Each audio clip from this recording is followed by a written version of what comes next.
Hey, this is in reference to the grit. Look, I just wanted to let you guys know I am absolutely loving this Grateful Dead journey that Chaz is on. I myself didn't necessarily genuinely enjoy the Dead up until recently. Man, what a change too in just the tone and overall sort of vibe in the show from just a few years ago when I started listening. Have to admit, when I first listened, it was somewhat off-putting at times with the negativity, although it was charming and addicting at the same time. But just really hats off to you guys. Love the show. Love where you guys have taken it. And a suggestion for Chaz as far as the Grateful Dead rabbit hole, I suggest he watch Fire on the Mountain. It's a 2019 snowboard movie put together by Chris Ben Shetler. It's got Rob Machado in it. For me, it was a little bit of a sort of, I don't know. I watched that movie set to all amazing Grateful Dead recordings and just put me in a place, in a mood that kind of shifted my perspective of the music. So just an idea for Chaz, if he's doing his deep dive, might be worth checking out. Thanks, guys. Incidentally, we just got invited to a screening. Guess who I was just with, not last night, but the night before, David Lee Scales? Chris Ben Shetler. Chris Ben Shetler himself. He and I had a wonderful chat over dinner at the Swatch Nine's house in Leucadia, California. I shared with him my journey of the Dead, and man, I'll tell you what. It's funny. How many sneaky Deadheads have you ever met? I'm going to start cataloging. I think, yeah, all the time. Okay, so you think that there is normal people out there, suit and tied, in business casual, who love the Grateful Dead? I know there are. Okay, I mean, so on my journey, this is going to be part of my discovery, because Chris Ben Shetler, you look at that dude opens his mouth, that dude says a word, and you know he's Grateful Dead. He's like, looks almost like Rob Machado. He's like blonde version of Rob Machado, which is great. It's a great look, but I'm just saying, and love the dude. He was so kind. He was very helpful about my own Grateful Dead journey.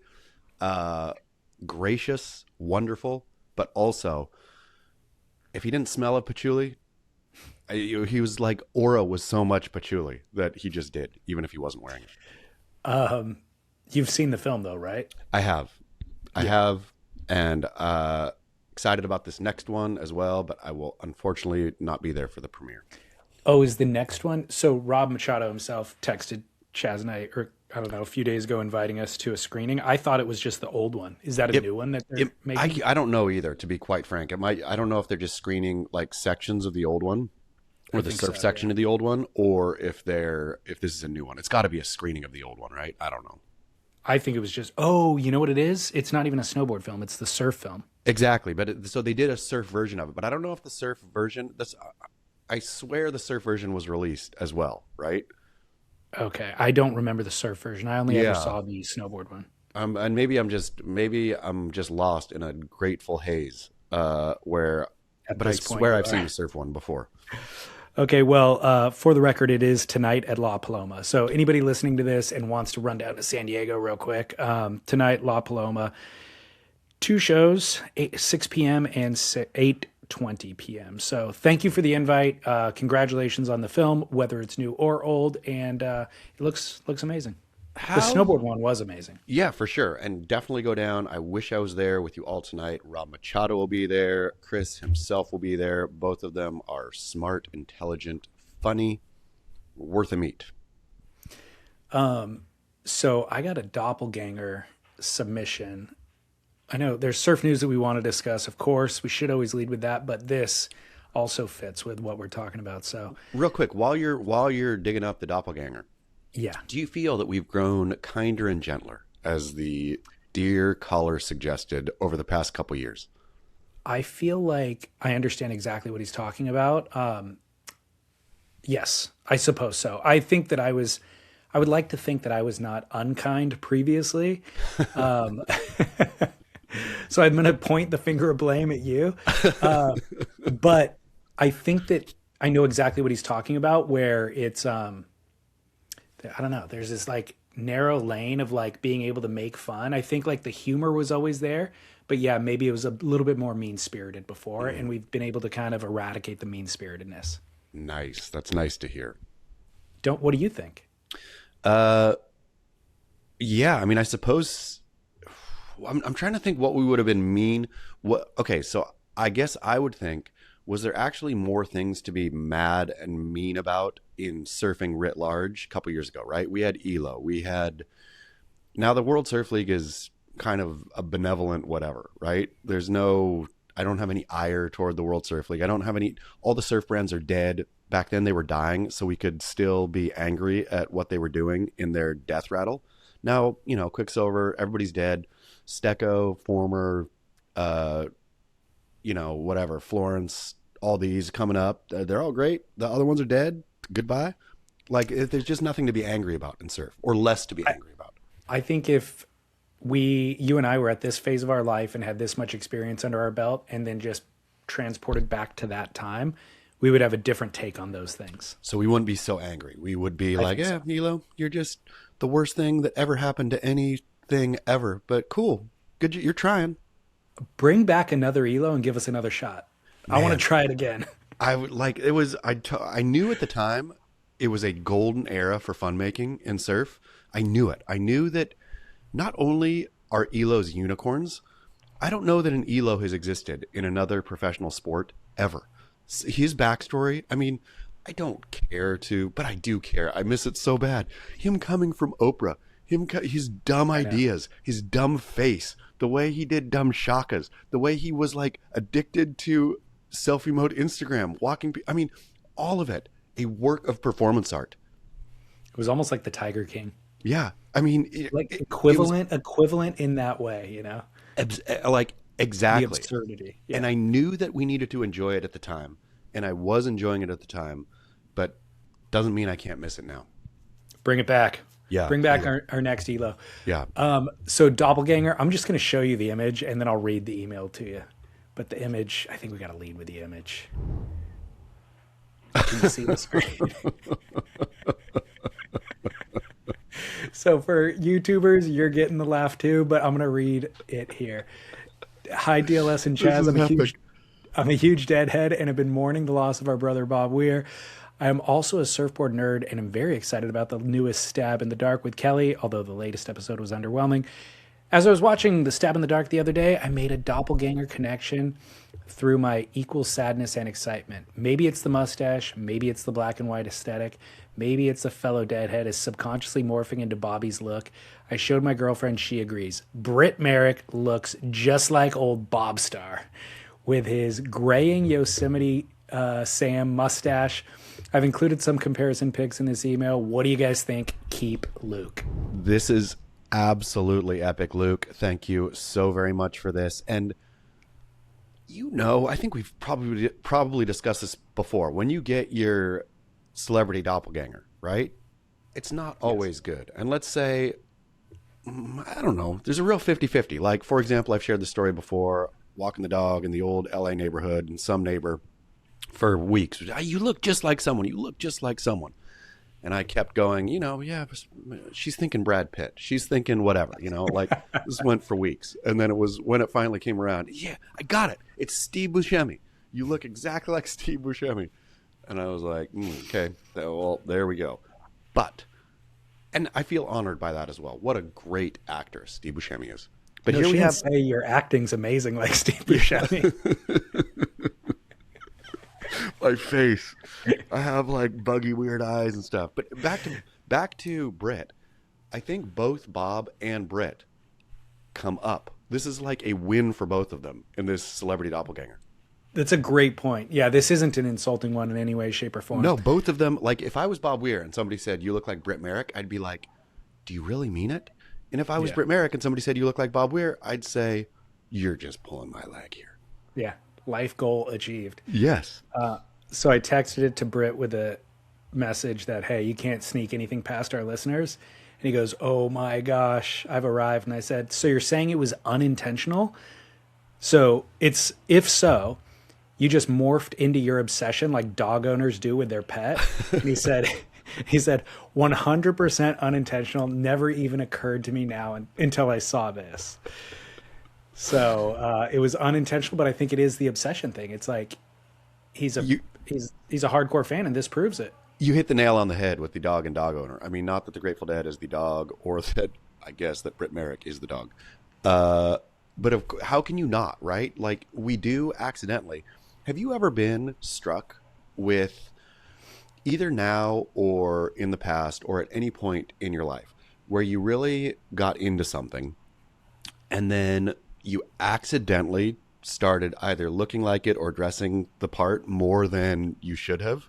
And then you look back and think, oh no, I was listening to Social Distortion back then, and here are pictures of me with a white t-shirt with the sleeves, short sleeves rolled up with a cigarette pack in the sleeve, and blue jeans and Doc Martens or something like that, where it just accidentally happened to you. 100%. Multiple times throughout my life. I'm embarrassed to admit. I don't realize it at the time, always with hindsight. And it happened to me this week. I had told you years ago about a movie called Airborne, where Mitchell Goosen he gets transported from, I think, Los Angeles. He was a surfer, and then his parents get another job. He has to move to the midwinter Chicago, where it's snowing. And so that's the basic premise of the movie. And instead of surfing, he embraces rollerblading. And the movie then becomes about rollerblading. And like everybody in the snowbound Chicago is into ice hockey, but he's able to transfer his rollerblading skills to hockey and then becomes a superstar. And he's good looking. All the girls love this surfer boy, all this kind of thing. Early Jack Black as an enemy. Early Seth Green as the buddy. Really, I haven't watched it forever, but I loved the film growing up. A listener DM'd it to me this week. After me telling you about it years ago, you didn't know anything about it at the time, but a listener this week probably listened to that episode, so he DM'd me just like an Instagram clip of Mitchell Goosen from the film. And I looked at it and I go, holy crap. I modeled so much of my existence after Mitchell Goosen. For like a real pivotal time in my life, like 13 to 15, like going through puberty. Like I was so freaking vulnerable and influenced that I didn't even know. And thankfully there could have been worse examples that I was modeling myself after, good thing I wasn't a fan of a Menace to Society or something. But yeah, embarrassingly so, because I look back and I'm like, wow, I really became a caricature of a surfer at that point. But it's crazy because, like, I've done the same thing too, for sure. I can't remember any specifics, but for sure I have, and would have been horrified to know that it was happening, even at the time, right? Even when you're young and naive. If somebody said, hey, you really look like you're modeling yourself after, I don't know, George Clooney and Out of Sight or something like that, right?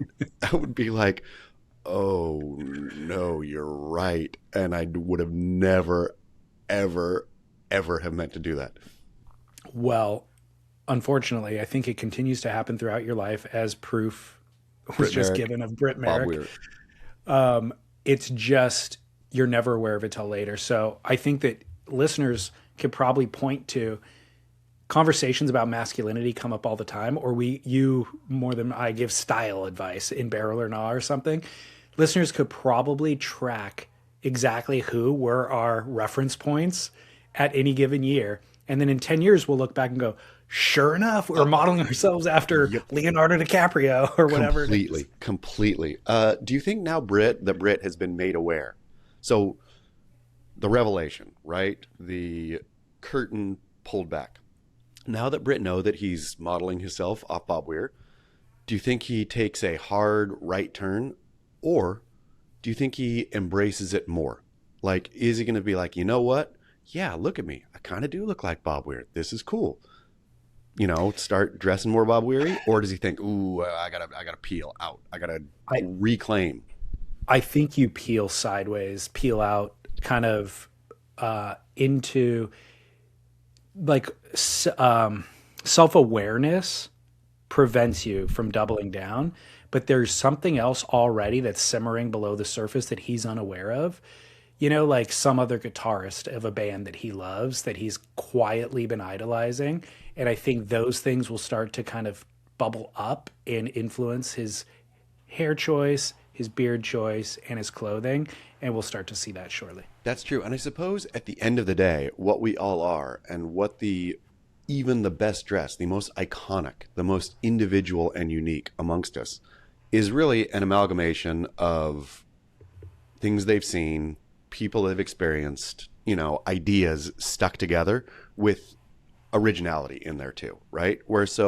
Britt Merrick, I think, has achieved his own look, I will say. Like, every time I see Britt, he's got pieces of the Malloy. I work on a farm hunting, and Britt does hunt and all this kind of stuff. So he's got like that ultra masculine thing mixed with the classic kind of, I think, centrally California thing, South Central California, mixed with it's all coming together. It's a good look, Britt Merrick. Keep going.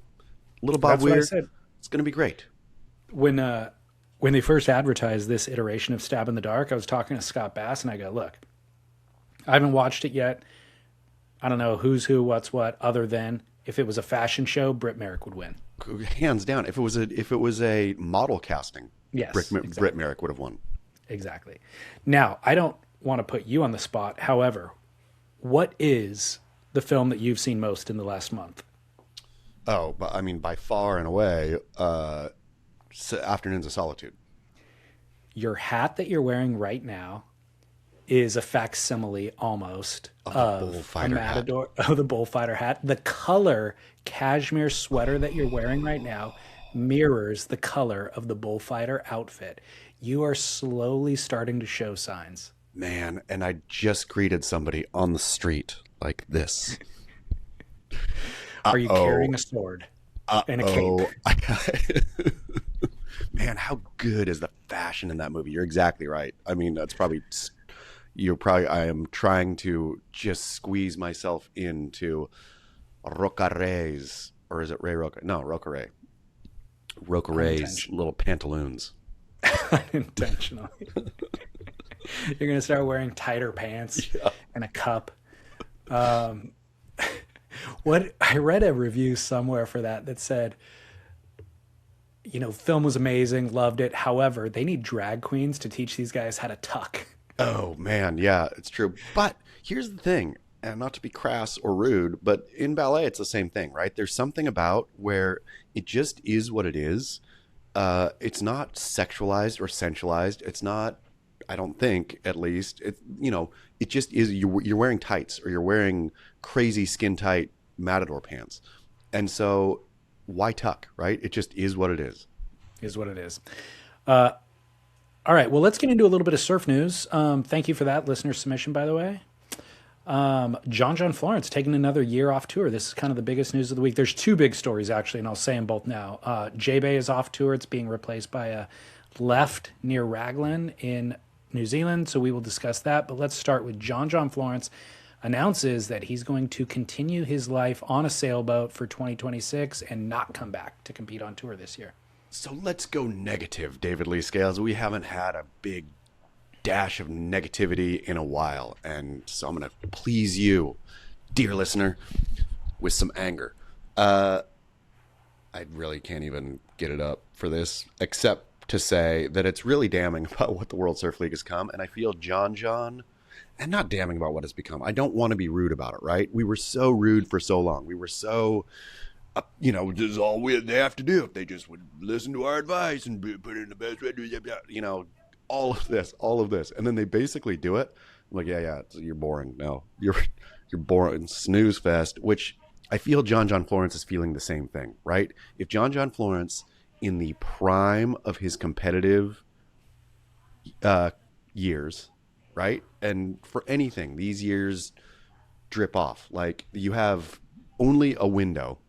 And so John John Florence could easily, obviously his kids would be older and things like this, if competitive surfing mattered, he could put it off and say, hey, when the kids are 10 and 11, they'll maybe even going to like it more, right? When the kids are 13, we're going to pull them out of school. We're going to spend 3 years sailing. I got the next, 6 years that I'm going to have to go make hay while the sun shines. The fact that he opts out of prime competitive year time is because it's meaningless, right? It's that the titles don't mean anything. That's, you win the world championship, it's just meaningless. And I feel John John Florence is exactly right in his assessment, and so exactly right thinking, hey man, I use this platform to generate enough money in my life where now I can do exactly what I want to do in the prime of my life. I don't have to do this dog and pony, travel around the world surfing against people thing anymore. That is, ESPN doesn't cover it. It's not like, it literally doesn't matter as a sport. Yeah, I think the WSL has made the adjustments that we've been asking them to make for years. So the tour has actually gotten more appealing for a athlete to join. And I think it's, working its way towards an ESPN presence, let's say. They're making good adjustments. But they're not fast enough and they're not radical enough. I'm sure there's a version of the tour that John John would join. If they said, we're going to run 6 events and they're going to be in the best possible swells, that's going to be Pipe, Greenbush, Cloudbreak, Chopu, Jbay. He'd be like, what's the prize purse? $1 million per for first. He'd be like, okay, sweet, I'm in.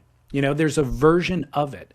But with the bloated structure of the current WSL, these little incremental adjustments of a slightly better venue, a slightly increased prize purse, actually that's not even a thing that they're doing. Like the elimination of finals day was the other big thing. Like that's not enough. And the other thing is, in the year that John John took off, it wasn't just, okay, I'm going to have a little vacation and now I am done with my vacation. And what's better, the vacation I had or this life on tour? No, he went out and lived the dream life, a life that, books have been written about that type of lifestyle, like it is so enviable. And furthermore, I really feel like there's all this virtue packed into that exact style, like sailing the world. It's basically, I hate to use the phrase life hack, but it's like he figured out a life hack where he went out for a year and he expedited his own personal development as a father, this is kind of reading into what he said on Instagram. As a surfer. Absolutely as a surfer. Father, husband, surfer, came back with a more gratitude and appreciation for life. So it's like, at the end of that year, where you expedited all your personal growth and development, you surfed perfect waves by yourself. That was his own quote. The tour the life on tour is actually the exact opposite. The life on tour is highly sacrificial. You're sacrificing a ton. You're surfing inferior waves. You're sitting in a location for 2 weeks only to surf 5 heats. And it's all for the pursuit of other people validating what you're doing, which is insane. Like I'm going to go commit my year on tour hoping that other people validate my surfing and say, you know what, you are the best surfer in the world. Now we acknowledge it. Or you can just go out and be it. Yeah. Okay, a couple questions here. Obviously, I think there's not one person on Earth, not one surf fan on Earth who would say, John John, you chose poorly. A la Indiana Jones and the Last Crusade, right? Everyone would say you made the right decision. Would be bummed or will be bummed. The tour is less without you. But obviously, you are prioritizing all the right things. And not only is this better for you, not only is this better for your family, this is better for your stinking brand, right? Like Florence as a brand, sailing, being put to the test, sailing, this makes it all more appealing, right? This is like every part of this is win, win, win. So no surf fan says, wrong decision, John John, messed up, right? Right. I totally agree. Unless the surf fan is solely focused on competitive surfing, that's all they care about. Which brings me to the second point. Okay, is there? I've spent years now, traveled this country surfing for the mythological non-surfing surf fan, and we've almost found a couple, right? Or we have found a couple. I think we've had people call into the show, or I've had people DM me or whatever, like, "Hey, I am that person," right?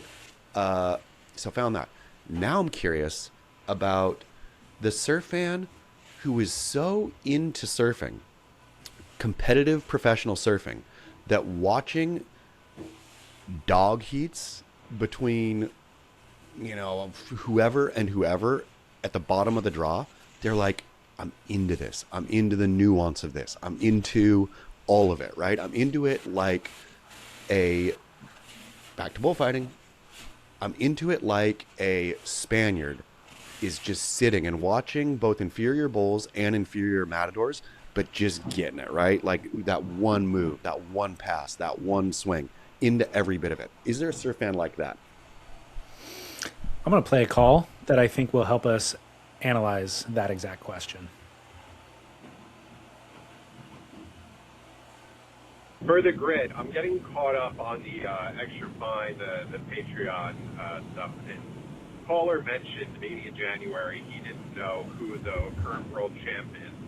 And I'm not involved in that nonsense either. Maybe I used to be. But I want to make a comparison that the WSL essentially was the Playboy magazine of surfing, or whatever it was before the WSL, and just bear with me for this comparison. So I'm not this old, but back in the 70s and 80s and probably 90s, my dad had a stack of them in his bathroom. Playboy was the source of porn for a lot of men. I know there was Penthouse and a few others, but Playboy was it. Playmate of the month, the hottest girl. Playmate of the year, the hottest one of the year. And that was it. That's what you consumed. It was the same thing in a sense with surfing. Sure, there were videos, but a lot of them were oriented around the top, contest surfers. So as the internet evolved in porn, people realized there's different tastes you can view out there. There's probably porn for just about anything that you want to watch. And so that one source of it has become obsolete. I think it's the same thing with contest surfing. People have seen with YouTube and Instagram that there's more flavors of surfing out there. There's surfing for just about everything you want to watch. You want to watch pros just butt theirs and 2-foot wind slop? Go for it. You're into Torren Martin getting barreled stylishly? Hell yeah. You want to watch Kooks paddle out a pipe and say they want to get barreled after 6 months of training?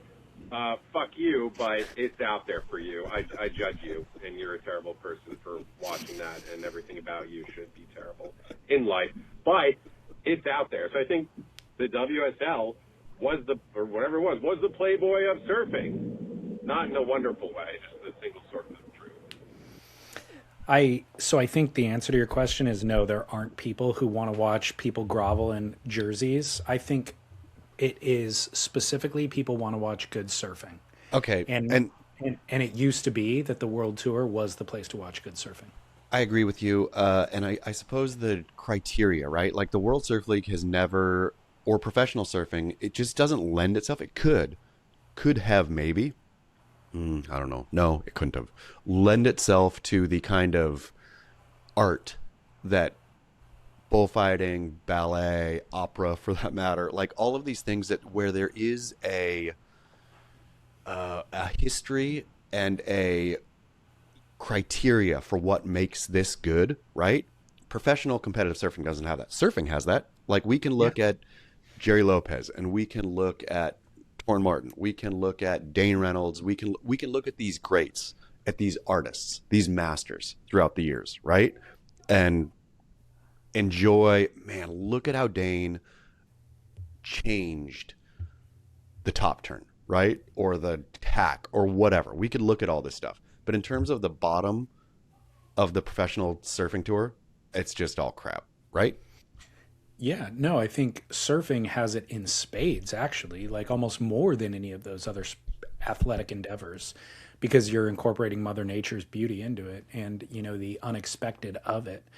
But and there was a moment in time, the Dream Tour era in the mid 90s, where they G-land, they tried to go to the best waves in the world. And I think the best surfers in the world were on tour as well at that time. But now, you know, as John John's proven, there's other ways to make a living. And even in his biggest earning days on tour, he wasn't his biggest earnings weren't coming from the tour itself, you know, not contest winnings. Where to follow up on the golf conversation from last week, which I think we'll have that conversation on the extra fine grit if anybody wants to hear that journey. But even low level golfers, you know, not low level, but the bottom rung of the PGA or whatever, there's huge incentive to do the PGA because the bottom ranked golfers make more than the top ranked surfers, basically. Oh yeah.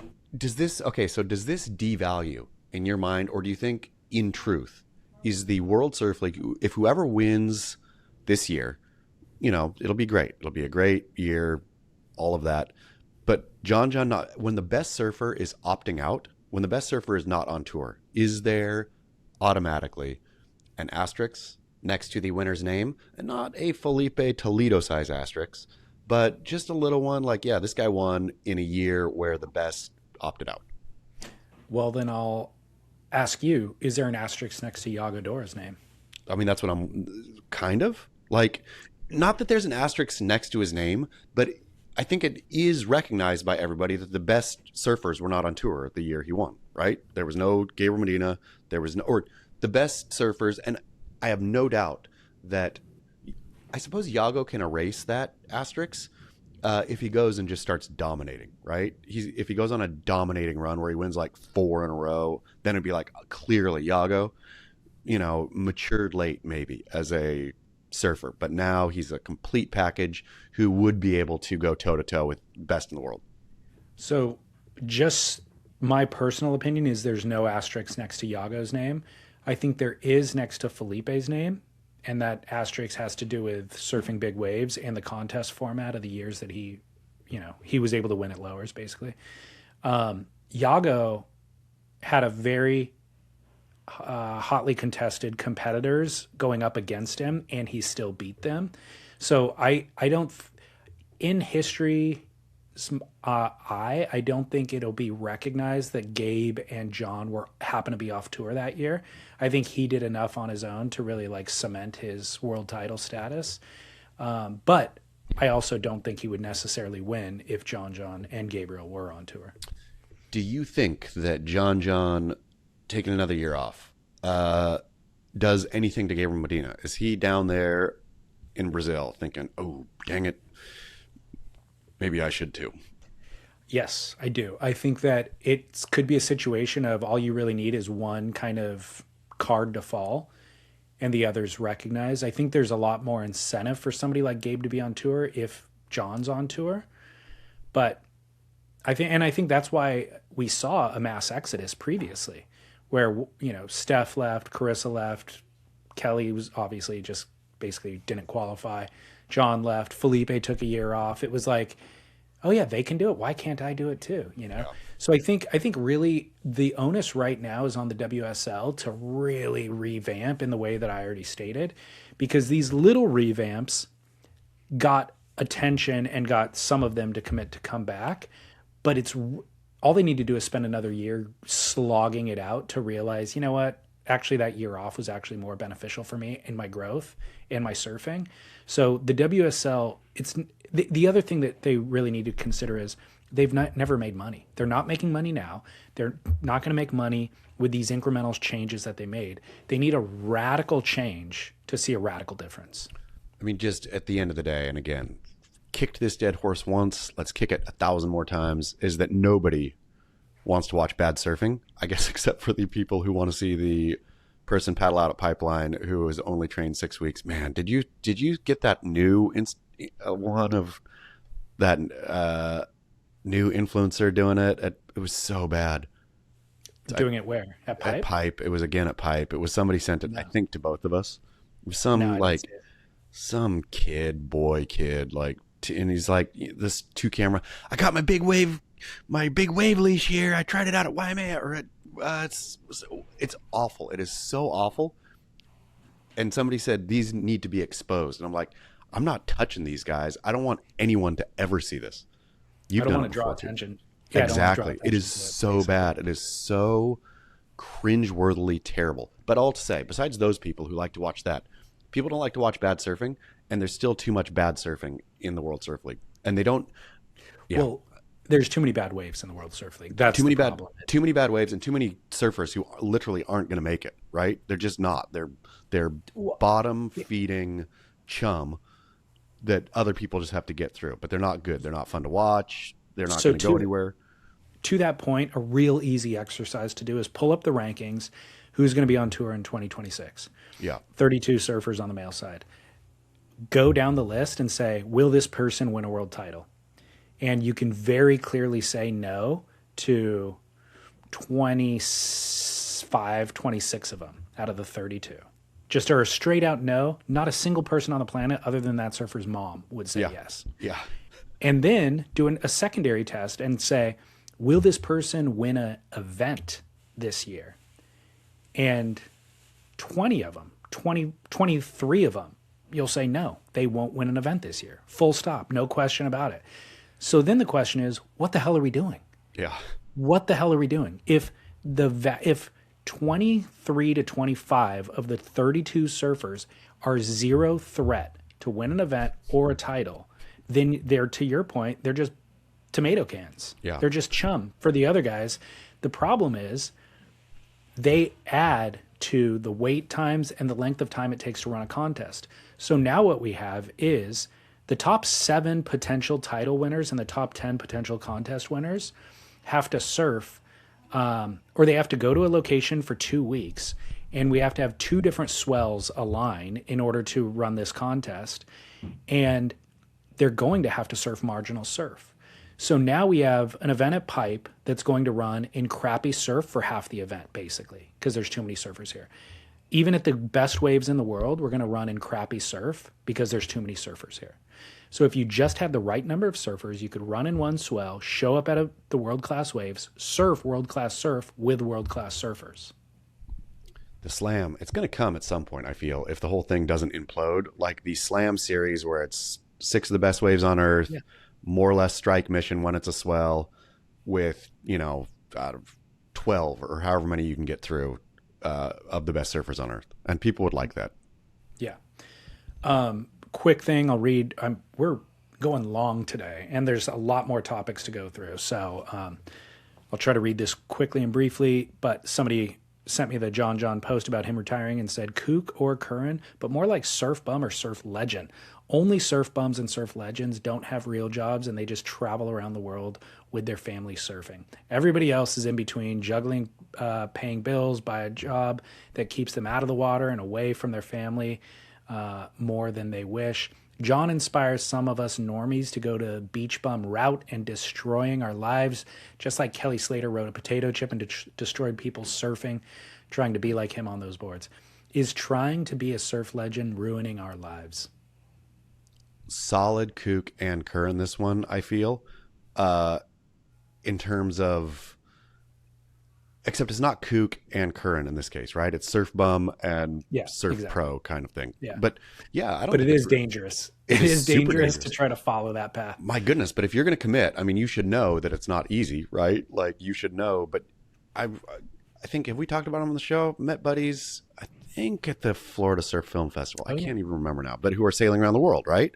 Yeah, I've had this happen probably 3 or 4 times over the course of our podcast. Yeah, and this couple, I think, I can't remember their Instagram handle, but I'm this pulling it up right now. Yeah, so this couple, though, didn't have sailing experience, had nothing. They taught themselves, they got a sailboat, refurbished it themselves, did the work to learn, and have spent, I think they're still around the world. It's been like at least 3 years at this point, right? Yep. And so it's killing me that I can't find it. Eric and Jenny. Yes, Surfari something. I know. I searched both of those. Yeah. It's like surf and the word safari combined and with an underscore somewhere in there. Yep. Head on over to the surfsplendorpodcast.com website. I'll find it by then. Be there later. Well, Eric and Jenny are their names. I know that much. But yeah. they when they first pitched this idea in person when we were in Florida, they were telling us what they were going to do, and it wasn't indefinite. It wasn't a length of time that was indefinite. They had a deadline. They were like, we're going from this date. We'll be back in 6 months or 12 months or whatever it was. And you're right. Now it's 3 months later and they're still going. 3 years later. 3 years later. Sorry. Yeah. And I am following them, and it looks they're having the time of their lives. Absolutely. But so anyone can do that life, right? But you got to commit to the life, both, like you can't do it sloppy. And John John doesn't do it sloppy either. It's a real, I guess, equalizer in the fact that John John, I guess, could pay people to go, sail for him and chef on his boat and fish off his boat and all this, and could just, be a gentleman sailor, I suppose. But John John's doing the work. He's doing the work. All the work. He's learning, how to navigate, all this stuff. I just found it. Sailing_Surfari. And the Surfari is SURFARI. So it is Surfari, but sailing_Surfari. Go look, and you can go, you too, be inspired. Throw it all away. Destroy your life. But are you destroying it, or are you actually going to live it for the first time? That's the thing is, you're right. The assessment, the levels of commitment are different, but even at the slightest level of commitment, you're still going to net a ton of benefit. And absolutely. Yeah. Absolutely. Even if it's just a weekend sailing kind of project. He's currently in Fiji aboard the Windsong, and they're from St. Augustine, Florida. Yeah. So shout out to them. You know what? While we're on the topic of influencers, I was almost not going to play this call because I don't want to draw more attention. However, I feel an obligation. Let's play it. Okay. Hey, Chaz. Hey, David. This is Dan from San Diego. Chaz, you may remember me. I recognized you last year up at a break near Cardiff, and I paddled up to you, and you and my girlfriend were chatting it up for a little bit. I wanted to reach out and bring back up the influencer topic that you two recently discussed, particularly Jade and the other influencer who's surfing the big waves. The comment I have is I don't think that you can necessarily put those two in the same category or bucket them together. The young lady who is riding the big waves clearly shouldn't be out there. Danger to herself, those around her. Whereas Jade, I suspect that she is a better surfer than how she comes across on social media. I think she purposely tries to be a little bit self-deprecating, just for the sake of social media. And that leads to my question. If she is a decent surfer and she's not as bad as what you think she may be, would you two both recant the shame you put out there for her? Or is that a non-starter just because she is an influencer? So I just want to dig in a little deeper there. Lastly, I do want to give a shout out to Shea Somma here. Chaz, you inspired me to buy the Mini Super last year, which I did, and I didn't get off it for a good 6 months. My girlfriend actually has one on the way as well. So just wanted to throw a thank you out there to Shea and to you as well, Chaz, for inspiring me to get that board. All right, guys. Thank you. Take care. A fine board. Can never go wrong with the Super Mini.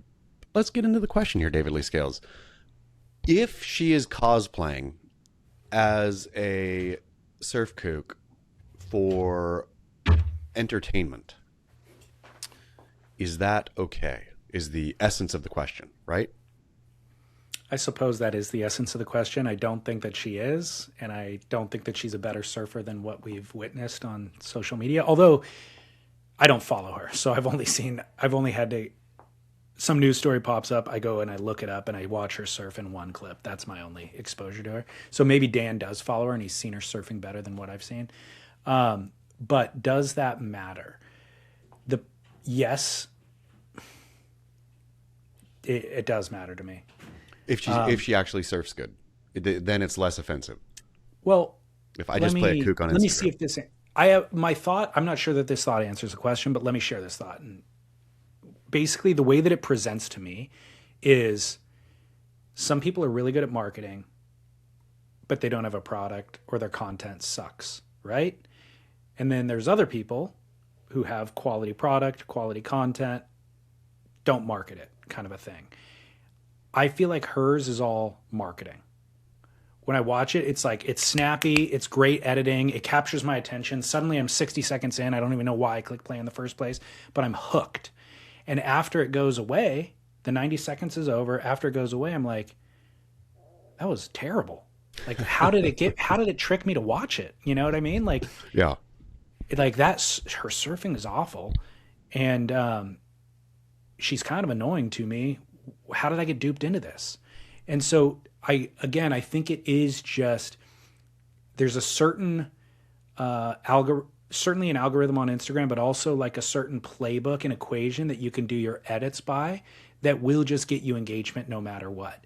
And so she could have actually been a terrible cook in the kitchen and develop a following of foodies. She could have been, any other thing, true crime, whatever. She just happened to pick surfing, but her only real skill and asset is the figuring out how to make it go viral kind of a thing. Which I suppose at the end of the day is eroding and degrading people who are actually good at anything, right? Like being good at social media and that being your skill. Great, that's a skill, but you are only getting people to waste more time without bringing anything of value into their lives. I think that's really what this is dredged up in most of us who felt the original call came in and it's like, maybe it was an email. Why do I feel so much discomfort with this? Yes. Like I should just be nice to her. Why can't I just be nice to her and like follow her and like her stuff? But there's something bubbling up within. And I think that's exactly what it is. It's like, we all know this platform's a waste of our time, but we're addicted to it. And then when you see somebody so perfectly encompassing the waste of time, because the alternative, and again, just kind of the way that I was raised or grew up in, whatever, it was like, if you were an incredible writer and then went through all the work and effort to then write a book and get that book printed by a publisher and get it placed in stores, then you put a little bit of money into the marketing and the sales pitch aspect of it. You don't start with a sales pitch, and if your food is good enough, then you finally get a restaurant, then you finally put it in front of people, then the people acknowledge it and validate it. Then you start to market your product, So I think it just runs in exact opposition to the way that I kind of want to spend the things that I want to spend my money on are the services I want to use. I think you hit the nail on the head. And also just what you said about, we all know this is addictive. We all know this is a waste of our time. We all know that scrolling social media, there is not only 10, not only 100, but 10,000, 100,000 better things we could be doing with our time in that moment. And when somebody's good at it and takes another one of your 90 seconds, you feel guilty yourself. So watching Jade is not so much a reflection of Jade, possibly. It's a reflection of what she represents and how bad you watch it and you think, I'm an idiot. I'm a drug addict. I just sat there, shot heroin into my eyeballs once again. I knew it was bad for me. I just did it for something so dumb. Well, I didn't even get that high. The one location, if she posted a video going to this one location, I would watch?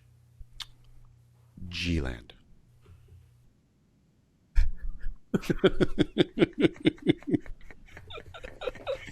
And it's perfect for her. Like her level of surfing, she should absolutely go.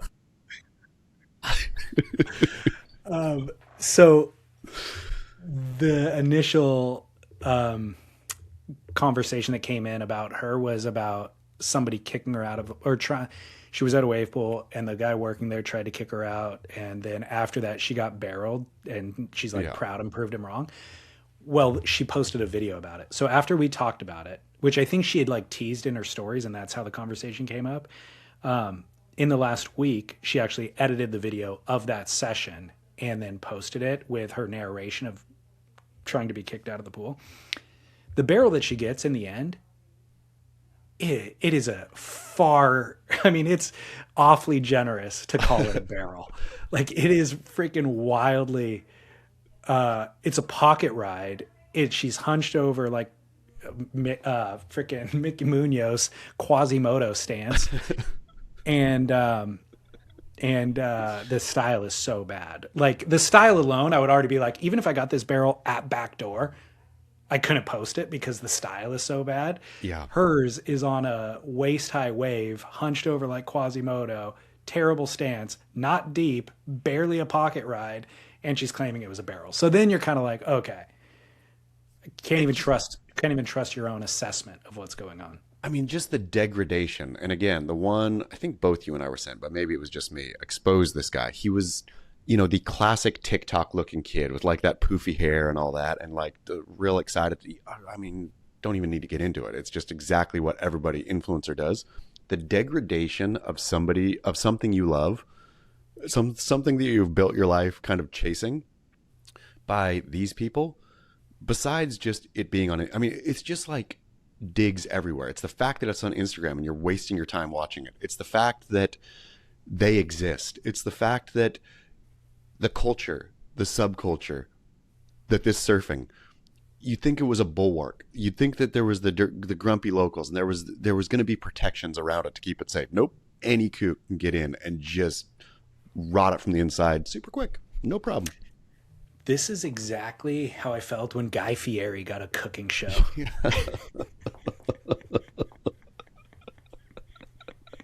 I was like, you were not going to Flavortown.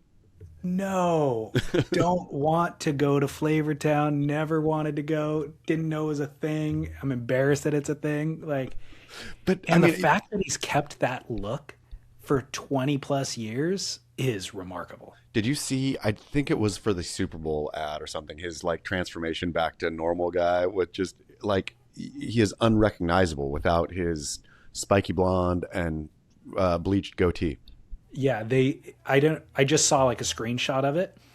It is hilarious. He's completely unrecognizable. I have never watched any Guy Fieri except for like a minute here or there, but I've never watched him cook. Does he basically cook? The feeling I get and where Flavortown is a cheeseburger in a skillet of cheese. Is that what Flavortown is?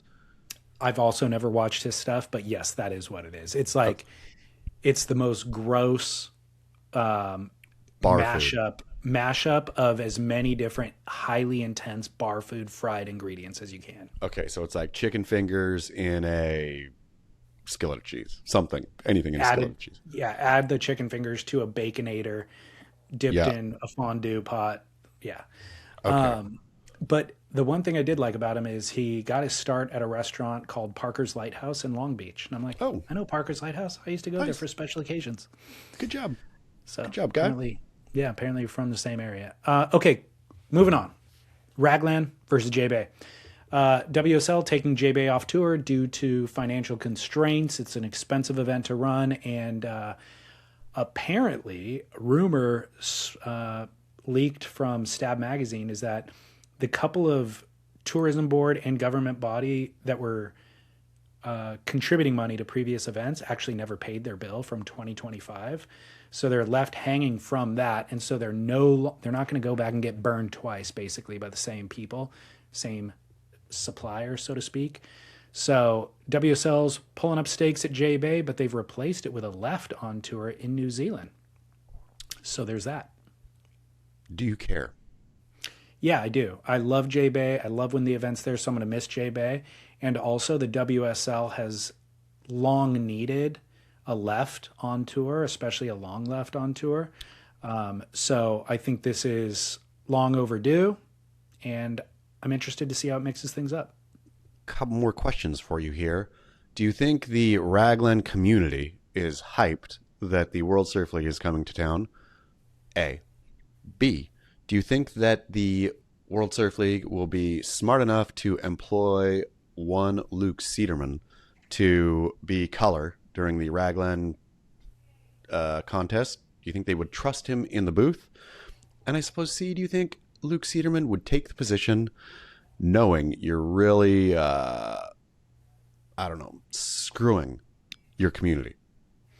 I'm going to go with a very unexpected answer here and say yes to all things. I think the Raglan community, as you stated it, is probably happy for the tourism and that sort of thing. The surfers always oppose this. The Yep. people who are actually surfing in the water regularly, they do not want the WSL event coming ever. So that's a no. But will the WSL employ Cedarman? I actually think that they might. In this iteration of the WSL, I think that they're probably savvy enough to see the value in this. And he's not trained up enough to have the responsibility of being in the booth 8 hours a day, but I think that they will implement some way to implement him. Maybe man on the street interviews with a crowd or something like that. If they don't, then there's a major malfunction because Luke Cedarman, I mean, I suppose there is a brush of danger with what he does, right? In terms of, can we trust him not to offend our sponsors or, you know, not to tell the kids in the front row to say the F word. Exactly. So but if you don't lean into Luke Cedarman, like if you're the World Surf League there, then man, what are you doing? Yeah, no, I think that they definitely see the value in it. The other thing is he has branded himself. He is synonymous now with that location. And so it would be like odd to not include him in some way. Yeah. Now, I wanted to give a little clarity because I've seen Raglan referenced in this news, but specifically the WSL in their press release said Manu Bay is where the event's going to take place. So do you know or understand the difference? No, do you? I do, because a listener chimed in. He said, "Hey, team, longtime listener, love your work, et cetera, et cetera. As you know, the WSL has replaced Jbay with a world-class long rippable left at Raglan, New Zealand, right? No, it hasn't. It's at Manu Bay. Not the world-class long rippable left at Raglan. Let me explain. Raglan is a wonderful wee town with 3 primary surf breaks, Manu Bay, Whale Bay, and Indicators. Further along the point is Indicators, meaning at the top of the point is Indicators, which can be a world-class long rippable left and is the break that features in the photos you normally see of Raglan. Whale Bay is the middle and separate from Indicators, a slower, fatter, and fun left. Manu Bay is the first break that you come to, and it is not world-class and not long, separate from the other 2 breaks. Its sections at the top wraps around a corner for 30 or 40 meters of nice wall, then fattens and slows down. If we want the waves to be the stars, Manu Bay is not the nominee. To be fair, at low tide in a big swell with offshores, Manu Bay barrels at the top, but this is rare. The pros will light up anything, of course, but the world-class long rippable left at Raglan is not Manu Bay, in my humble opinion. I've attached a photo of the Raglan breaks showing all 3. The first and closest is Manu Bay. In the foreground, the middle is Whale Bay, which is not breaking in this photo. Then at the top is the point, Indicators. Cheers, Jamie. Let me try to share that photo with you. Thank you so much, Jamie. I would have had no idea, and I love more than anything this kind of boots on the ground. Okay, I absolutely see it. So he's saying... so the foreground, where there is actually a barreling wave, is Manu Bay, and then out back is Indicators, and he said Whale Bay is not breaking in this photo. In the middle. Okay, got it. So the long, I mean, you can see three waves stacked in perfect unison in the back. Apparently that is the premier spot. I wonder if the World Surf League couldn't get the angle they wanted for Raglan or something. Like, what would be the excuse? Because you're clearly permitting in that area. I mean, who knows? Maybe you can't permit Raglan or something. Yeah, Raglan, for the record, is the town name. Yeah. Maybe you can't permit Indicators or something like that. Yeah. I mean, the funny thing is, in this photo, Manu Bay looks sick. Yeah, Manu Bay, that is a sweet... But you can totally see also how it would go fat in the middle of the bay, right? Yeah, or at the end of Manu Bay, too. Like, I mean, think about the way that Margaret River main break has, like, a steep left, and then it just goes totally into, like, deep water. I mean, the left at Margaret River isn't a barrel like this is, but it does have a good couple sections on it and then goes fully into deep water. How hyped do you think Yagodora is on this? Yeah, I think he's the call, he would be Yeah. the pick to win the event. So, yeah. Anyways, thanks for that information, listener. And yeah, we'll look forward to the event.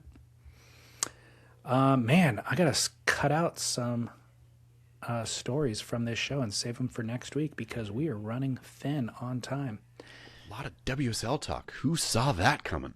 I know, in an off season too. Yeah. Okay, well, let's go to commercial break. We'll be back with Barrel or Not. All right, Chaz, welcome back from commercial. Man, we had a good "Don't Say Gay" in my Instagram feed as well. Did Should you see we that do one? it now, or do you want to save it? Let's just do it real quick. I feel it's burning me up. Indians Okay. sitting Indian style. Okay, I don't know that I even saw it, so yeah, let me know. What is it?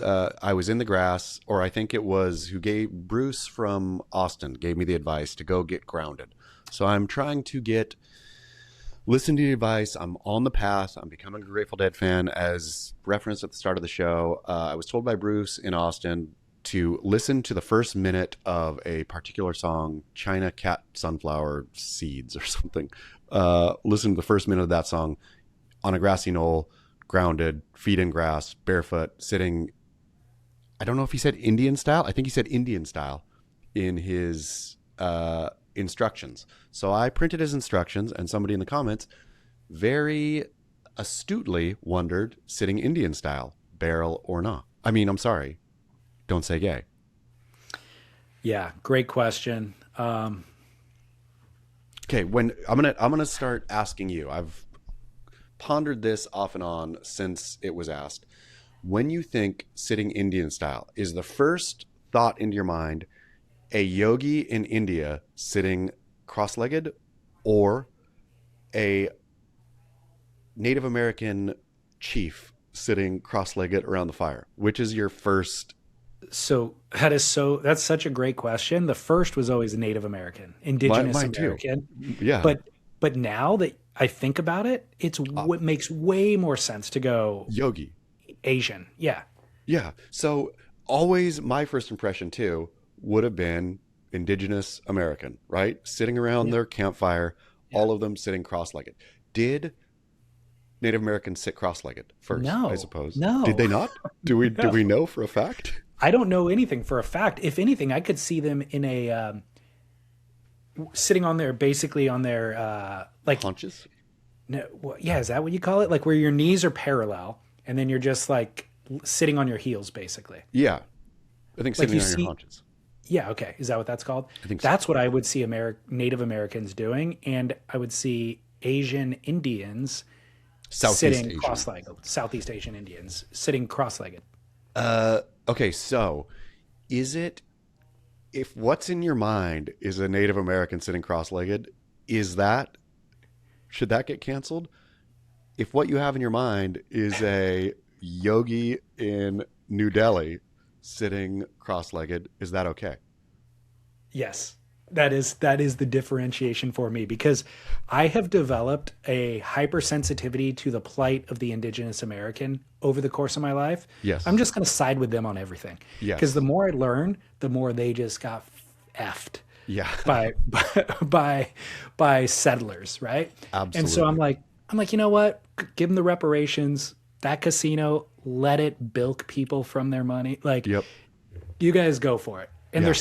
they're still getting taken advantage of Yes. to this day. So when I thought that it was an Indigenous American sitting crisscross applesauce, even though they never did,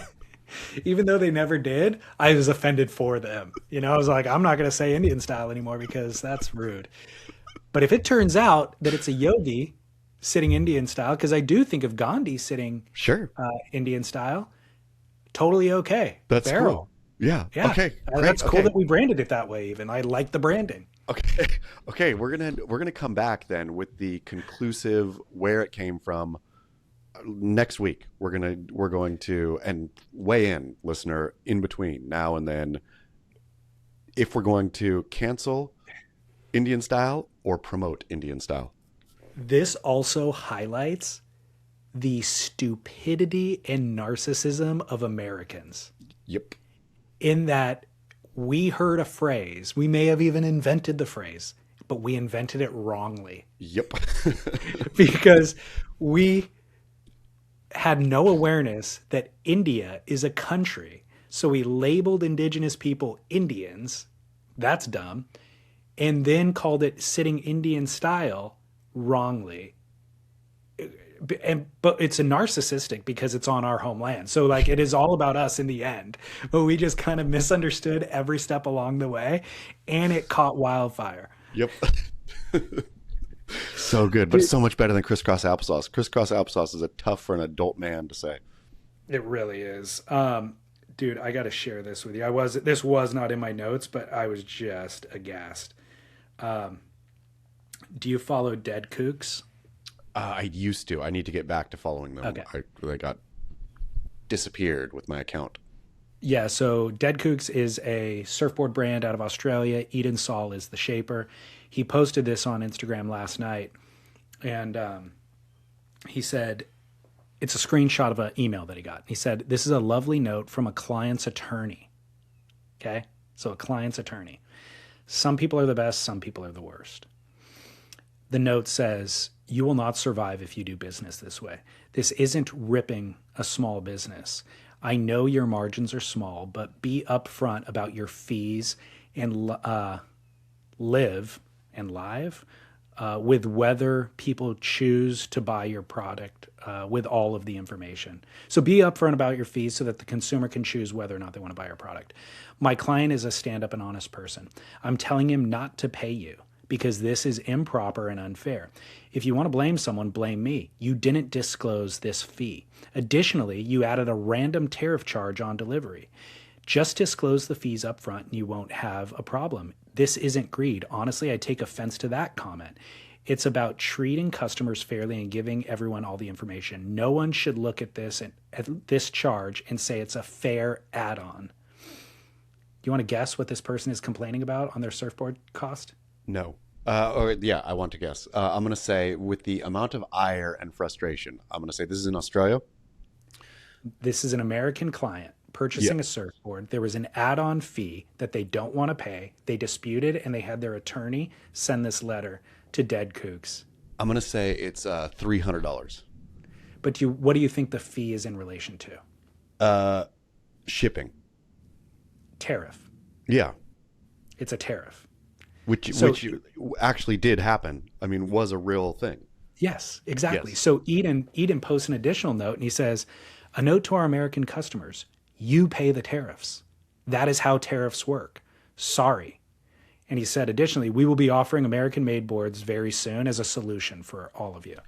But basically, somebody ordered a surfboard. He probably gave them a quote of what the board would cost. Tariffs got hit. Implemented. Yep. So they deliver the board. There's a tariff charge on the board, and the customer was pissed because that wasn't noted in advance and thinks that Eden should eat the cost. And it's like, that's insane. You don't understand. So number one, consumer, you don't understand how tariffs work, And then number two, it's proof that you're an American by getting your attorney involved. First of all, disputing you're not going to pay. And then secondly, getting your attorney involved and sending a letter to the board producer is insane. I'm not usually about the public social media shaming, but whoever that surfer is needs to absolutely be publicly shamed by the surf community. Eden did not include the person's name or anything like that. Must be a nice dude. Yeah, but the crazy thing is, I'm reading the attorney's letter, going, "This is an attorney." Yeah, like this has no legalese or like attorney language, and it's also like just I don't know, like a child. It's like a child's point of view to take. Like, and it's not like I'm greedy. In fact, I take offense to the idea of even being greedy. This is about what's right. And it's bro, it's a freaking tariff. You pay it. I love that he's keeping the board too. He's keeping the board clearly. It's not like, okay, well, I didn't like this at all. I'm sending the board back to you, right? Like you eat the cost on the other end of me shipping it back to you. No, I'm keeping the board and I am standing on principle. I am the good one. I am the good guy. You are the bad guy is an insane and not understanding tariffs. What a jackass that Yeah. both quote unquote attorney and his client are. An embarrassing attorney. Ooh, and an embarrassing bad news. decision from the client. Yeah. Shame. So I hope you do get shamed. I hope somebody sees this guy out in the water on a dead Kooks board and puts 2 and 2 together and just gives him a little either burn or splash or something good. and I almost DM'd Eden and just been like, dude, I apologize on behalf of Americans. Like, this is unbelievably embarrassing to get your attorney involved, and your attorney speaks like a 8th grader. Like, and you're not going to pay the bill. And we implemented the bill in the first place as Americans. Like, this is just a disastrous look for us. I apologize. Yeah. Anyways, first barrel or not. And by the way, I have a dead Kooks board right here. I am a huge fan of it. And Always loved the Insta before. I'm happy to be reminded to refollow. well, the other thing is Mark McInnes texted both you and I after last week's show, and he was singing the praises of the dead Kooks yin yang, which is what I have. I have a 6.6. I think he said he had a 6.4. And he went through all the reasons he loved it and was like, it's basically a utility knife. Like, you can use this thing in any conditions. It's stable on big waves. It's fast and maneuverable in small waves. And I totally co-sign that. Guess what I'm going to do? I'm going to make it right for dead Kooks by borrowing that board. And I'm going to have them ship it over and just borrow it for ever. You know what I'm going to do? I'm going to pay the tariff only. Yeah. When I get that invoice, whatever that tariff amount is, I'm writing you a check right away. And that? No, the board is borrowed. But I also love, in the end, Eden's final note was, by the way, I'm coming back to America. We'll make some boards in America so that if you guys want my boards, you don't have to pay the tariffs. This will solve it for everybody. So not only pointing the finger of criticism at the person, but then also solving the solutions. Yeah, exactly. Okay. Barrel or nah? Hey, legends, I've got something vital for barrel or nah. Possibly the most important surf debate since Duke first stood up. High-performance shortboards under the feet of non-professional, non-competing, strictly recreational surfers. Barrel or nah? I've listened long enough to remember the call-in where someone declared the ugliest thing in the world is an intermediate surfer on a high-performance shortboard. A take you both enthusiastically endorsed. Brutal, memorable, emotionally scarring. However, hope was briefly restored when Mr. Chaz Smith's CI Pro arc and his promise to commit to that path moving forward. Have you followed through, though? Now, as a surfer living in the modern, no high-performance shortboards allowed cultural climate, I am afraid. Every time I pull out my lost stub driver 3.0, I feel people watching, judging, waiting for me to take off and make a mistake. Hey, mate, have you tried riding a mid-length yet? Maybe a twin fin? In the trauma left over from the 90s Kelly's arms race, the people who tried to ride those boards now run the surf industry, and generational scars always drip down. The stub driver is not a 1992 toothpick. When was the last time you rode a modern high-performance shortboard, David Lee scales? What about this? The next time you order a board, try a slightly oversized stub driver 3.0. As a proudly low-level surfer, I can't get twin fins to work. I don't want to go straight. I don't want to slide out. I do want to push hard, fall, and occasionally get a good turn in. This is exactly why I want a boring thruster. So why does the surf industry keep forcing midlife crisis albums into my lineup? Still stoked that you got your album order, David, even if it hurt emotionally. But what about this? The next time you order a board, try a slightly oversized stub driver 3.0. It's going to change your life. And if you hate it, axe me down. I think that means pass it down. Work core. I think you meant axe me down, like go take him to task on this just rip him, say no. I'm an absolute barrel for having that. Like, I was down the path, right? And I'm still on that path. I still have the Super Mini. I still do ride the mid-length, but I still do ride the CI Pro, and it makes me a better surfer. It's hard. It is finicky, but also I totally agree with Collar of when you get that one moment where it moves differently, right? And it's a beautiful, beautiful feeling.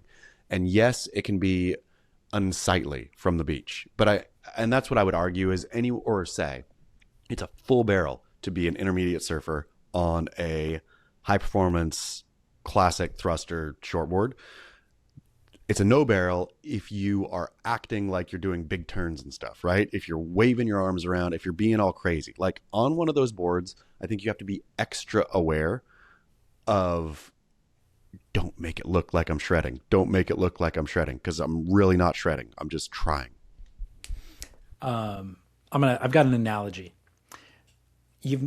You've probably known people that take phenomenal photographs. Maybe you even encountered them first on Instagram. You're like, this is a very good looking person. And then you see them in life and you're like, they're very photogenic, but they know their angles. Not that great looking. Yeah.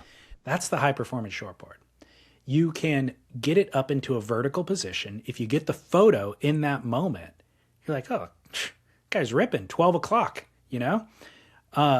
But everything up until that point, everything after that point is ugly. And so what I'm telling him is he doesn't want to go straight on a twin fin. I'll tell you what, I'd rather be walking down the street super handsome and not know how to take a photograph.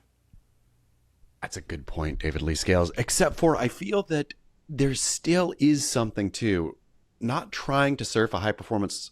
I mean, I guess at that point, what's the point of being on a high performance shortboard if you're not actually using it for what it is built and created for? But I don't know. I'm really stuck here because I really love the CI Pro, and there's something about it, but I know that I look bad on it, and I know I'm not riding it right. Well, I think I didn't look up the Stub Driver 3.0, but it seems to me what that is probably a big boy thruster, like a fuller volume thruster.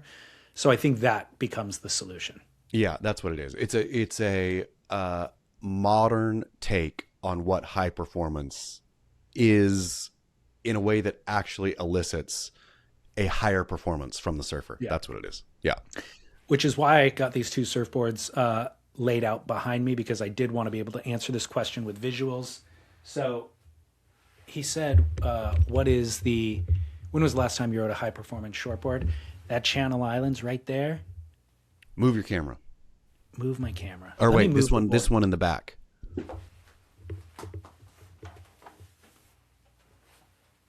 Got it. Ooh, yeah. What is that beauty? What is that piece of gorgeousness there? So, she's fine.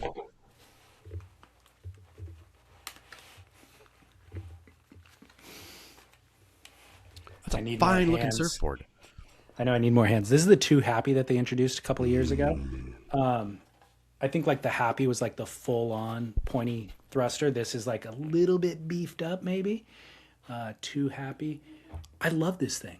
And I rode it like when I started seeing that my athleticism was not up to stuff is the only reason that I stopped riding it. But the board itself I loved, and I did have some good sessions and some good turns on it.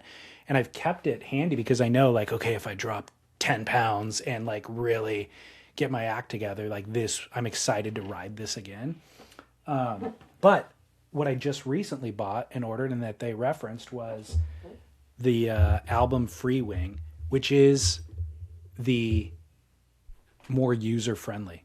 So it's got all the attributes of a high-performance shortboard, but it's got like a little beak in the nose. It's got a little fuller volume, little flatter deck. It's got this wing in the tail, so the little wing that I'm showing right here allows a wide outline for the majority of the board, so you get stability. And then this makes the tail narrower. So basically you can get more maneuverability out of the tail, maybe even throw the fins and stuff like that, because there's a lot less volume behind the first two fins. So I have a question for you then. Do we need a new, is the high performance shortboard, should we just say that a high performance shortboard is like the F1 car of surfboards? Yes. So these are just, should we call them performance shortboards? Yeah, maybe we should. Like drop without the high. The word high. Medium performance. Medium performance. This is if I was behind the wheel of a McLaren F1 car, I wouldn't know the first thing of what to do with it. but I do know how to drive a Porsche 911. You know, like I can corner that thing. And so that's it. So this is the Porsche 911. That's the Porsche 911, which is a great. That's what you want, right? You don't want an F1 car. There's nothing you could do with an F1 car. You're right. And medium performance sounds, it's a little bit derogatory. Medium is derogatory, so you can't use that. No. What I mean, I wonder what they call like a. Yeah, we got to come up with a whole new name here because it is. These are like the Porsches. They're not the Ferraris even, right? Like so. I don't even want a Ferrari or a Lamborghini. No, a Porsche is a sports car. So could this be a high performance sports board? A sports board. I like it. A sports board. A performance sports board. Yeah, that's what it is. That's what it is. I think we totally figured it out. A performance sports board. Now that I'm looking at it, I'm looking at the free wing from this camera angle. I love the flatness of rocker in the deck. You're going to go fast.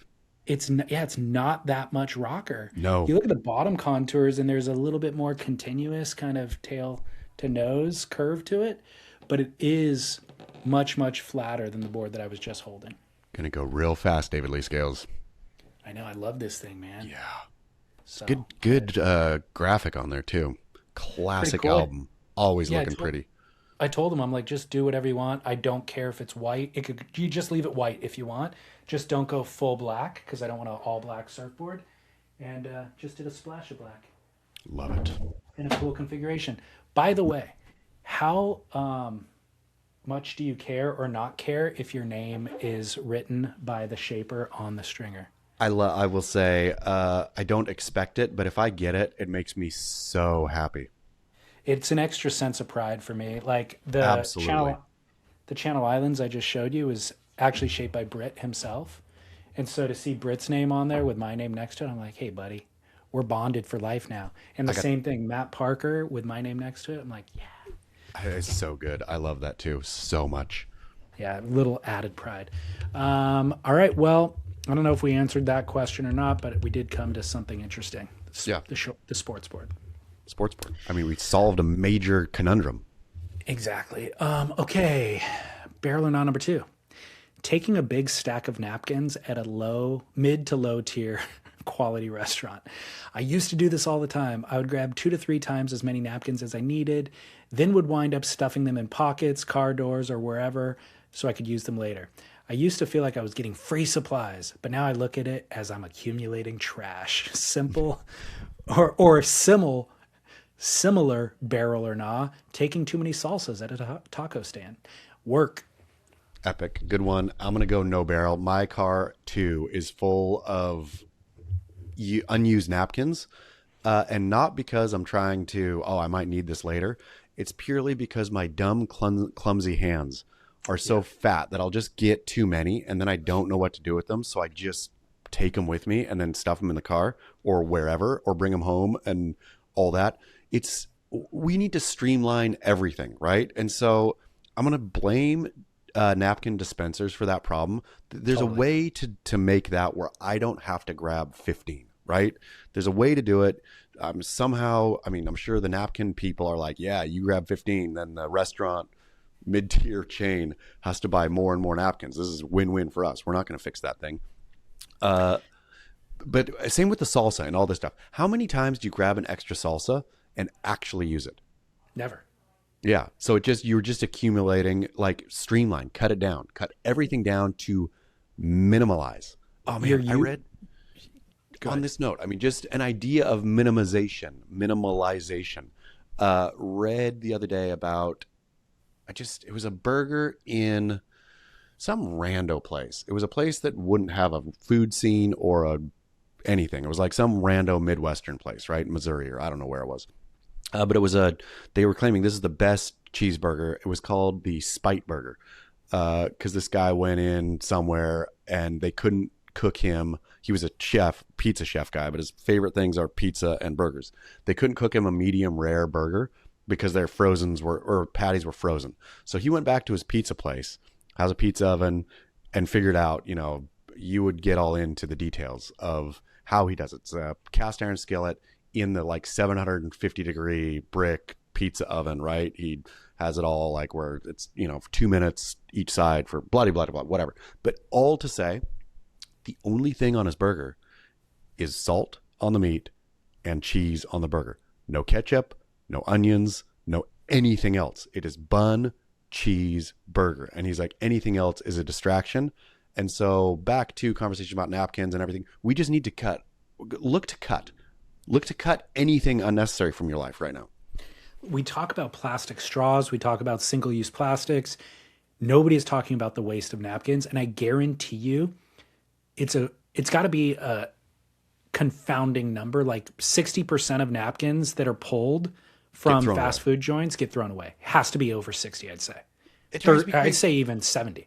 I mean, the extra stuff that just goes in, right? And I never know what to do with it. Like when flew to Portland yesterday and ate Panda Express in the airport. Love me some Panda Express. It's the last bad fast food that I eat is Panda Express. And I don't do it often, but love it. But anyway, I'll ask for chopsticks and they'll say, cool. And also throw a fork and stuff into the thing. And I only ever see it later. And I'm like, if I was asking for stinking chopsticks, why did you give me a fork? I can't return this fork now. There's no way. Like, all I can do is throw away an unused fork and a bunch of unused soy sauce packets and a bunch of unused napkins because you just gave me too much. Yeah. So the napkin dispenser is the main culprit here. And if it's stuffed with napkins, if you try to take one napkin out, it rips. Yeah. At the lip of the napkin. So then it's like, okay, well, I know I can't just grab one. So I'm going to like go with a pinch. I'm going to push in to push back against the recoil and then go a pinch move. But I have no idea what's coming out. There could be 4. There could be 15. Yeah. Yeah, exactly. And it's always more than you need, but it's usually on the side of 15. So you do the pinch and it comes with you and you're like, well, I got to take all these with me. And you maybe use one. Because you can't really same thing in a bathroom when you're going for the paper towel dispenser and way too many come out. And then you're like, well, dang it. Okay, you try to put them on top of the dispenser, right? Maybe somebody else can use this. And nobody ever does. Everybody looks at because it's soiled with your wet hand. Exactly. Like the moisture gets through to the bottom layer, and now nobody's going to touch a wet paper towel. Man, shame on you, dispenser makers. You are really gross polluters. We can send people to outer space, and we can't create a correct napkin dispenser to push out one napkin at a time. Boo. How much do you love a fancy bathroom that has cloth, like napkins / they're probably like face towels, but they use them as like napkins. So nice. So lap luxury at that point. Fully. Yeah. So major no barrel to stealing these napkins, but I have a solution that I would like to offer to everybody here. And I implemented it once we had a kid. Never would have thought of doing this before we had a kid. But I just keep a roll of paper towels in my car. Smart. Yeah, smart. And also they make, this is now becoming an advertisement for Viva paper towels. Viva makes incredible paper towels. They almost like on the roll cling together. They have like a static quality to them. They're incredibly soft, but they're incredibly durable. So we started using them, I think, when we had a kid in the house, just because it's like, man, these things clean up better than anything else. Super absorbent, super soft, fantastic paper towel.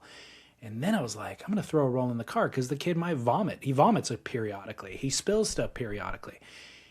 Now he needs to blow his nose. He's got a perpetually runny nose now. These things are soft enough you can blow your nose in it. So I got a roll. My wife has a roll in her car. Anytime we need anything, those are at arm's length. And you no longer, they're uniform too. Like the problem with having all those napkins is you had some brown ones from a certain restaurant, some white ones from a different, some are a perfect square, some are a rectangle. They all get shoved into your glove box. You open your glove box to find something, you can't find them because it's like a snake in a can situation where they're jumping out at you.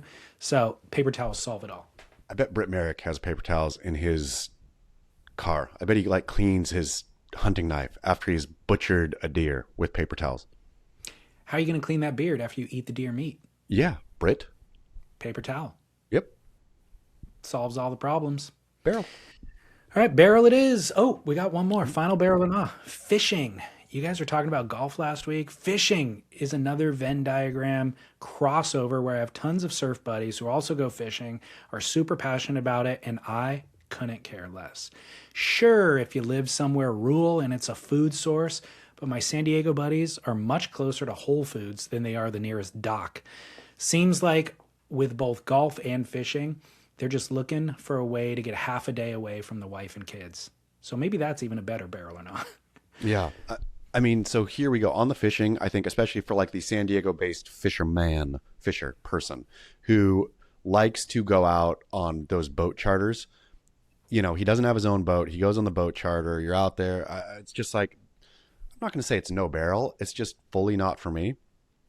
Unlike golf, though, I could totally see myself getting into like fly fishing, right? I could see myself even replacing surfing, just thinking, you know, surfing, you have run your course. Now I'm older now. I'm going to sit with my spectacles underneath a bright light and work with my fingers that are too fat to get one napkin.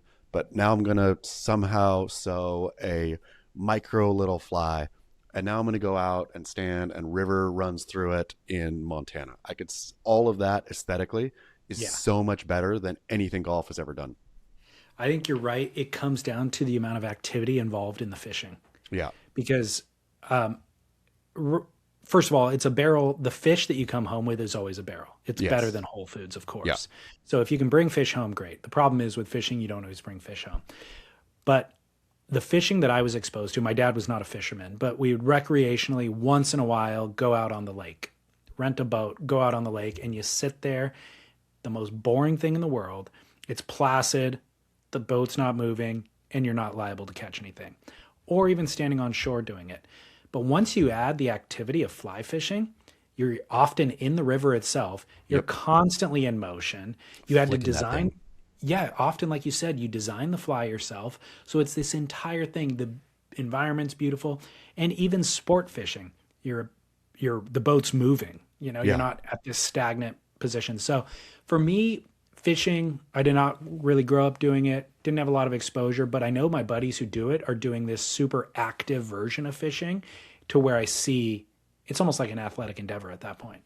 There's a kid, buddy, son, who, and I won't spoil his spots, but honestly is a ripping surfer, but then also loves nothing more than to pack his fishing pole and go off on the bike. And he has crazy holes, fishing holes in places you would think, wow, there's water there, much less fish. And his adventuring for fishing, I'm like, you are doing the right thing, kid. You are on an adventure for fishing, for something.